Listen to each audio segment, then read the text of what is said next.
আসসালামু আলাইকুম। যারা ইতিমধ্যে অনেকেই এক ধরনের ভিডিও খুঁজতেন যে আসলেই কখনো জন্য হয় নাকি যে এই টাকাগুলো লেনদেন করা যায় কি যায় না। আসলে সৌদি আরবের প্রত্যেকটা টাকা আপনারা লেনদেন করতে পারবেন সৌদি আরবে না থেকেও। দেখা গেল যে আপনি সৌদি আরবে কাজ করেন, হয়তো আপনার ছুটি হয়ে গেছে, যে ছুটির তাড়াহুড়াতে আপনার অ্যাকাউন্টে টাকা আছে অনেকগুলা, তার মধ্যে অর্ধেক উঠাইছেন আর অর্ধেক উঠাতে পারেননি। আপনি বাংলাদেশ চলে আসছেন, যে চিন্তা করছেন সেই টাকাটা আমি কী করে তুলবো। আপনি হয়তো বাংলাদেশ কোনো এজেন্সিতে গেছেন টাকা ট্রান্সফারে, সেখানে আপনার টাকার রেট কম দিছে। বরঞ্চ আপনি টাকার রেট ভালো পাইতে হলে আপনি এইখানে বসে থাকি আপনি যে কোনো অ্যাপসের মাধ্যমে সেই টাকাটা আপনি অ্যাকাউন্টে নিতে পারবেন। আজকে টাকার রেট হিসাবে গেল আপনার 33 টাকা 72 পয়সা। যারা ব্যাংক ট্রান্সফার করবেন তারা টাকার রেট পাবেন 33 টাকা 72 পয়সা।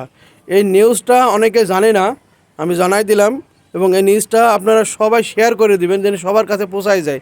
কারণ অনেকেই জানে না এই বিষয়টা অনেকেই জানে না যে সৌদি আরবের রিয়াল বাংলাদেশে বসে ট্রান্সফার করা কি যায় না। এটা অনেকে ভাবতে পারে, তো হয়তো যেতে পারে না, ওই জন্য অনেকে উঠাইনি চলে আসে। আসলে না ভাই, আপনার সৌদি আরবের টাকা আপনি বাংলাদেশে বসে আপনি ট্রান্সফার করতে পারবেন।